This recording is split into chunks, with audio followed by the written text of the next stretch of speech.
आले आहेत, जे 1 जुलै 2025 पासून संपूर्ण देशभरामध्ये आता लागू होणार आहेत।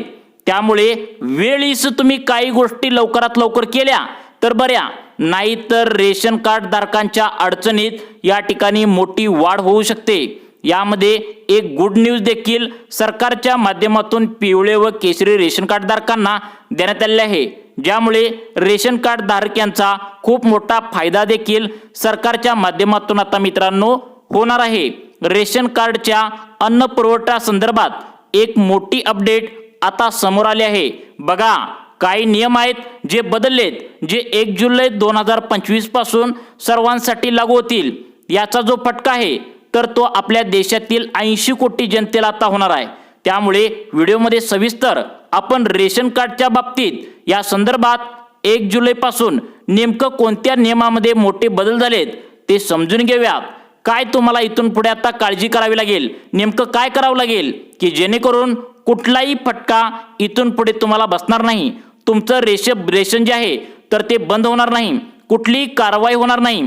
ती असं तुम्हाला वाटत असेल तर तुम्ही हा व्हिडिओ लक्षपूर्वक पाहत राहायचा आहे।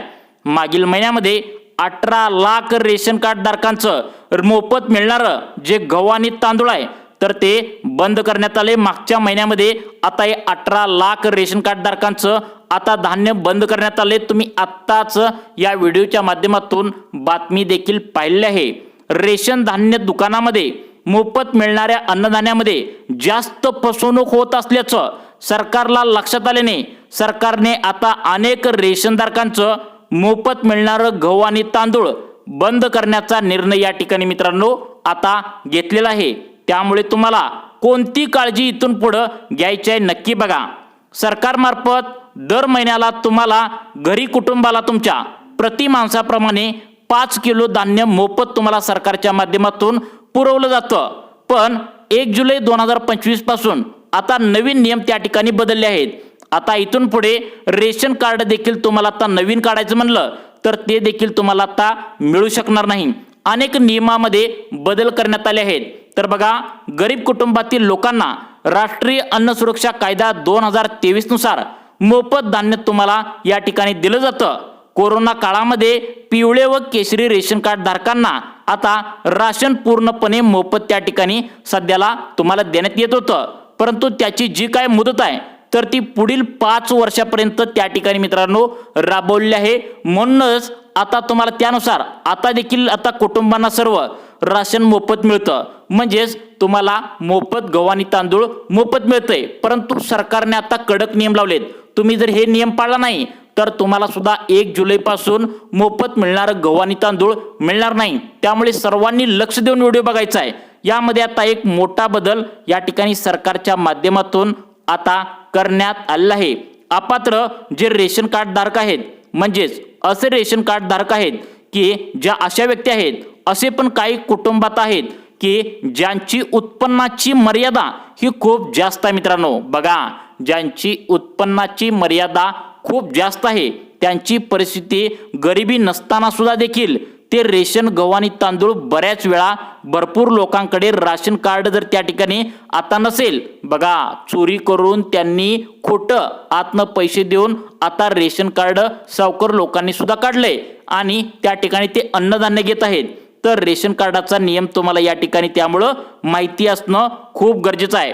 जर तुमची आर्थिक परिस्थिती सरकारने सांगितलेल्या या निकषांच्या आतमध्ये असेल किंवा त्याच्या वर जर जात असेल तर तुम्ही इथून पुढे अडचणीत येऊ शकता। मित्रांनो, तुम्ही घेतलेले आतापर्यंत गहू तांदूळ जे काय घेतलंय तर ते रेशन तुमचं जे आहे तर ते सरकार आता 30 ते 35 रुपये किलोने तुमच्याकडून पैशामार्फत त्या ठिकाणी वसूल केलं सरकारकडून जाऊ शकतं। मोठी कारवाई तुमच्यावर होऊ शकते।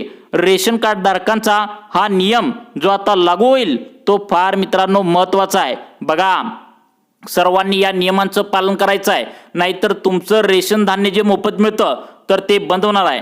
म्हणजेच याच्यामध्ये असं पण काय रेशन कार्ड धारक आहेत ज्यांनी स्वतःच्या उत्पन्नातून 100 वर्ग मीटरचा फ्लॅट किंवा घर खरेदी केला असेल तर तो रेशन कार्ड त्याने घेऊ नये। त्याने कुठलेही रेशन त्या ठिकाणी घेऊ नये, गहू पण घेऊ नये, तांदूळ पण मोफत सरकारचं घेऊ नये असं यामध्ये सांगितलंय। जर चुकून पण त्याला काय होतंय असं म्हणून जर घेतलं जर सापडलं तर त्याच्यावर कारवाई होणार आहे मित्रांनो। त्यानंतर जर तुमच्या घरामध्ये 4 चाकी गाडी असेल, ट्रॅक्टर वगळता, त्यानंतर बंदुकीचं लायसन वगळता हे असेल तरी देखील तुम्ही रेशन त्या ठिकाणी या ठिकाणी अजिबात घ्यायचं नाही। जर घेत आहात तर तुम्हाला त्यामधून आता अपात्र केलं जाणार आहे। तुम्ही तुमचं रेशन कार्ड कोणतंही असू द्या, मग ते पिवळ्या कलरचं असू द्या किंवा केशरी कलरचं असू द्या, तुम्ही तहसीलदार कार्यालय किंवा तलाठी कार्यालयामध्ये तुम्ही आता जमा करावं तुम्हाला लागणार आहे, असं आव्हान सरकारकडून सांगण्यात आलंय। अन्यथा प्रत्येक किलो घेतलेल्या, म्हणजेच तुम्ही गहू जे मोफत आता घेताय, त्या ठिकाणी तांदूळ जे मोफत घेताय, तर ते आता प्रत्येक किलोच्या घेतलेल्या राशनच्या पैसे तुम्हाला तुमच्याकडून वसूल करून कारवाई सुद्धा करण्यात येईल असं सांगितलंय। किंवा गावामध्ये जर तुम्ही राहत असाल तर तुमचं वर्षाला 2 लाख आणि शहरामध्ये राहत असाल तर 3 लाख रुपये यामध्ये तुमचं आतमध्येच उत्पन्न पाहिजे असं यामध्ये सांगितलंय। जर तुम्ही पगाराच्या माध्यमातून जर काही गोष्टी कमवत असाल तरी देखील तुम्ही आता हे पात्र यासाठी नाही, लक्षात ठेवा। त्यामुळे तुम्ही तुमचं रेशन कार्ड हे तलाठी कार्यालय किंवा तहसील कार्यालयात जमा करायला पाहिजे। तर आता सांगितलेल्या 4 नियमाप्रमाणे एकही गोष्टीमध्ये जर तुम्ही दोषी आढळून आला तर तुमचं रेशन कार्ड धारकांचं रेशन कार्ड हे कायमचं रद्द होईल आणि वरून मोठी कारवाई देखील तुमच्यावर करण्यात येईल। आतापर्यंत जे काय तुम्ही धान्य घेतलंय तर त्या धान्यांचं 30 ते 35 रुपये प्रति किलोने तुमच्याकडून सरकारला आता दंड त्या ठिकाणी सरकार वसूल करून घेणार आहे। तर ही होती मोठी त्या ठिकाणी माहिती। आता मोठी कारवाई होते। आता महत्त्वाचा बदल तुम्हाला सर्व रेशनधारकांसाठी करण्यात आलाय, जो या ठिकाणी 1 जुलैपासून सर्वांसाठी लागू होणार आहे। तो म्हणजे तुमच्या आधार कार्ड काढून जर तुम्ही 10 वर्ष झाले असेल, बघा मित्रांनो, तुमच्या घरातील कुटुंबामध्ये आधार कार्ड काढून कोणी 10 वर्ष झाला असेल आणि तुम्ही जर ई-केवायसी त्या ठिकाणी केली असेल आणि ई-केवायसी साठी तुम्ही जर आधार कार्ड दिला असेल तर तुमच्यासाठी हा नियम आता महत्त्वाचा आहे। सर्वांनी कान देऊ नये का।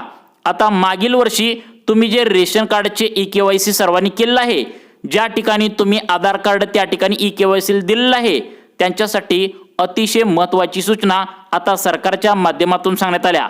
बघा, आता अनेक रेशन कार्डवरती अशी पण त्या ठिकाणी नाव आहेत ज्यांच्या घरामध्ये अनेक लोक मृत्यू पावलेले देखील आहेत। आता त्यांचं रेशन कार्डवरती अजून पण नावं आहे असं आहेत। तसेच गावातील लोक बघा, आता ज्यांच्या घरामध्ये काही लोक मृत्यू पावलेत त्यांचं पण नाव रेशन कार्डवरती आहे असं आहे। तसेच गावातील काही लोक बाहेरच्या तालुक्यात त्या ठिकाणी जिल्ह्याच्या ठिकाणी नोकरीसाठी घरातील गेले आहेत आणि त्या जिल्ह्याच्या ठिकाणी नोकरीसाठी ते गेले आहेत, तर त्या जिल्ह्याच्या ठिकाणी पण ते गहू आणि तांदूळ मोफत त्या ठिकाणी घेत आहेत असं सरकारला समजलंय। आणि इकडे गावाकडे पण त्यांचं नाव रेशन कार्डावरती आहे आणि त्यांचं पण नाव असल्यामुळे त्या ठिकाणी आता ते पण दोन्ही ठिकाणी आता ते मोफत रेशनचा फायदा घेत आहेत। मग सरकारने काय सांगितलंय की तुम्ही एकाच ठिकाणी कुठेतरी मोफत गहू आणि तांदूळ एकाच ठिकाणी तुम्ही लाभ घेऊ शकता। जर 2 ठिकाणी तुम्ही जर या ठिकाणी मित्रांनो 2 ठिकाणी लाभ जर तुम्ही घेत असाल तर तुमच्यावर सरकारच्या मार्फत आता कायदेशीर कारवाई होणार आहे असं सांगितलंय। मग गहू आणि तांदूळ याचं 30 ते 35 रुपये किलो प्रमाणे तुमच्याकडून सरकार आता वसूल करण्यात येणार आहे। त्यामुळे सगळ्यात महत्त्वाचं तुम्हाला सांगितलंय ते म्हणजे बघा, गेले 4 ते 5 वर्ष झालं कुटुंबामध्ये काही व्यक्ती मृत पावले आहेत, त्यांचं नाव सुद्धा अजून पण रेशन कार्डवरती या ठिकाणी आहे, तर अशा नागरिकांवर आता तरी पण ते मोफत रेशनचा जर लाभ घेत असतील त्यांच्या नावावरती तर कारवाई होणार आहे। त्यामुळे तुम्ही त्यांचं नाव लवकरात लवकर आता कमी करून घ्यायचं आहे। आता बघा रेशन कार्ड धारक मित्रांनो, पुढील नियम अत्यंत महत्त्वाचे आहेत जे तुम्हाला व्यवस्थित कान देऊन त्या ठिकाणी आता ऐकायचं आहे। जर वेळेस तुम्ही यावरती काम केलं नाही तर 1 जुलैपासून तुमचं सुद्धा मोफत गहू आणि तांदूळ जे सरकारच्या माध्यमातून मोफत दिलं जाणार आहे तर ते तुम्हाला त्या ठिकाणी बंद होणार आहे, दिलं जाणार नाही। त्यामुळे सर्वांनी लक्ष देऊन बघा, तुम्ही ई-केवायसी करताना आधार कार्ड जर त्या ठिकाणी दिला असेल तर तुमच्यासाठी अत्यंत महत्त्वाची सूचना या ठिकाणी सरकारच्या माध्यमातून देण्यात आलेली आहे। सर्वांसाठी यासाठी लक्ष देऊन इथून पुढे 2 मिनिटे काळजीपूर्वक व्हिडिओ बघायचा आहे। आता बघा, तुमचं आधार कार्ड काढून 10 वर्ष झाला असेल, मग तुमच्या घरातील तुमची बायको असेल, तुमचा मुलगा असेल, तुमची सून असेल, घरातली ज्यांची रेशन कार्डवरती नाव आहेत त्यांचं आधार कार्ड काढून 10 वर्ष पूर्ण झाले असेल, म्हणजे 10 वर्ष पूर्ण म्हणजे किती, आता 2015च्या आधी त्यांनी आधार कार्ड त्या ठिकाणी काढला असेल तर सरकारच्या माध्यमातून काही बदल आता करायला सांगितलेत। जे नागरिक हे बदल करणार नाहीत त्यांचं मोफत गहू आणि तांदूळ सरकारच्या माध्यमातून या ठिकाणी मित्रांनो बंद करण्यात येणार आहे। त्यासाठी तुम्हाला काय करायचं आहे बघा, सगळ्यात महत्त्वाचं म्हणजे तुमच्या आधार कार्डवर तुमची नावं कशी आहेत ती चेक करायची आहेत। म्हणजे जन्माच्या दाखल्यावरती नाव जे आहे तेच नाव कसं आहे, म्हणजे जन्माच्या दाखल्यावरती नाव कसं आहे ते चेक करायचं आहे व तुमच्या आधार कार्डवरती नाव कसं आहे हे तुम्ही चेक करायचं आहे। कारण सरकार आता शोध मोहीम सरकार सुरू केलं आहे। यामध्ये असं आढळून आलं आहे की आधार कार्डवरती नाव वेगळं आणि जन्माच्या दाखल्यावरती नाव वेगळं असं सरकारला आढळून आलं आहे। त्यामुळे आता तुमची पडताळणी सरकारच्या माध्यमातून होणार आहे। तर पडताळणी करत असताना तुमची मशीन चेक करणार आहे। म्हणजे आता तुमची पडताळणीचं म्हणजे तुमचं आधार कार्ड हे माणसं कोणी चेक करणार नाहीत, तर ते मशीन चेक करणार आहे। आणि मशीनला जर चुकीचं काय आढळलं तर तुम्हाला डायरेक्ट त्या ठिकाणी तुमचं रेशन रद्द करण्यात येणार आहे। त्यामुळे अजून काय काय सुधारणा करायची आहेत नक्की बघायचं आहे। मागील 2 महिन्यापासून ही पडताळणी जिल्हा लेवलला चालू होती। मुंबईमध्ये जवळजवळ 18 लाख रेशनधारकांचं मोफत गहू आणि तांदूळ बंद करण्यात आले आहे। यामध्ये जवळपास 50% लोक बांगलादेशी सापडलेत। त्यामुळे आता खेडेगावात पण ही शोध मोहीम आता 1 जुलैपासून त्या ठिकाणी मित्रांनो सुरू होणार आहे। आता त्यामुळे तुम्हाला आधीच महत्त्वाची कामे तुम्हाला करून घ्यावी लागणार आहे। अजून काय बदल करायचे आहेत बघा, आता सगळ्यात महत्त्वाचं म्हणजे आधार कार्डच्या बाबतीत तुमचं नाव जन्म दाखल्यावरती म्हणजे तुमचं नाव जे आधार कार्डवरती आहे ते जन्म दाखल्यावरती आहे का तेच आहे का बघायचं आहे। त्यानंतर जन्माच्या दाखल्यावरती तुमची जन्मतारीख तीच आहे का नक्की बघायचं आहे। पिवळे व केशरी रेशन कार्डावरती आहे का तीच तुम्ही या ठिकाणी चेक करायचं आहे। म्हणजे का चेक करायचं आहे तर सरकारला असं आढळून आलं आहे की तुमची जी नाव आहेत तर आधार कार्डवरती वेगळे आहेत, जन्माच्या दाखल्यावरती वेगळे आहेत। काही जणांच्या जन्मतारखा आधार कार्डवरती वेगळ्या आहेत, जन्माच्या दाखल्यावरती थोडी त्या ठिकाणी चुकलेले आहेत। अशा प्रकारचं सरकारला सापडले। त्यामुळे तुमचं हे सगळं चेक करायचं आहे। नसेल बघा काही चुकीचं आढळलं तर तुम्ही त्याला अपडेट करून घ्यायचं आहे। म्हणजे काय चुकीचं आढळलं तर काय करायचं आहे बघा, म्हणजे काय करायचं आहे की तुम्ही ज्या ठिकाणी आधार कार्ड त्या ठिकाणी बनवलं जातं त्या ठिकाणी जाऊन तुम्हाला आधार कार्डवरील नाव जन्मतारीख व्यवस्थित त्या ठिकाणी तुम्हाला ती द्यायची आहे, तुम्हाला त्या ठिकाणी अपडेट करायचं आहे। तर ही व्यवस्थित तुम्ही आधार कार्ड काढून तुम्हाला परत घ्यायचं आहे। कारण सरकारचं म्हणणं आहे की सरकारी ज्या योजना असतात मोफत तुम्हाला वेगवेगळ्या पद्धतीने पैसे दिले जातात। जसं की लाडकी बहीण योजना असेल, शेतकऱ्यांना पीक विमा योजना असेल, शेतकऱ्यांना नमो योजना असेल, तसेच त्या ठिकाणी PM किसान योजना असेल। तर रेशन कार्डच्या बाबतीत त्या ठिकाणी तुम्हाला त्या ठिकाणी अनेक योजना असतात, तुम्हाला या दिलं जातात। तर यामध्ये आधार कार्ड हे सगळ्यात महत्त्वाचं कागदपत्र पहिल्यांदा तुम्ही त्या ठिकाणी दिलेलं असतं। यामध्ये जर आधार कार्डच्या बाबतीत जर काही चुकीचं आढळलं तर ते तुम्हाला मोफत योजनांचा लाभ सरकारमार्फत दिला जाणार नाही। त्यामुळे लवकरात लवकर तुम्ही सांगितलेली ही कामे करायची आहेत। परत एकदा कामे सांगतो, कान देऊन लक्ष देऊन त्या ठिकाणी ऐकायचं आहे बघा। तुमच्या गावाकडील तुमचं उत्पन्न 2.5 लाख रुपयापेक्षा वरती नसावं। शहरामध्ये जर तुम्ही राहत असाल तर तुमचं उत्पन्न 3 लाख रुपयांच्या वरती नसावं। तसेच तुमच्या घरामध्ये ट्रॅक्टर आणि भाड्याची 4 चाकी सोडून जर इतर कोणती 4 चाकी वाहने असतील तर तुम्ही तहसीलदार कार्यालय किंवा तलाठी कार्यालयामध्ये तुमचं रेशन कार्ड त्या ठिकाणी तुम्ही जमा करून यायचं आहे। अशा प्रकारची महत्त्वाची सूचना सरकारच्या माध्यमातून देण्यात आलेली आहे। मोफत गहू आणि तांदूळ नागरिकांना मोफतपणे त्या ठिकाणी मिळत असल्याने याचा गैरफायदा अनेक लोक घेत आहेत। ज्यांचे उत्पन्न जास्त आहे ते पण आता हा लाभ घेऊ लागले आहेत। त्यामुळे सरकारने आता ही कडक नियम लावलेत, ज्यांचं पालन करणं तुमचं गरजेचं आहे असं पण सांगितलंय। त्यामुळे मित्रांनो तुम्हाला अशाच प्रकारचे दररोज अपडेट पाहण्यासाठी आमच्या लाईफ चेंज मोटिवेशन या चॅनलला आत्ता सबस्क्राईब करून ठेवा। धन्यवाद।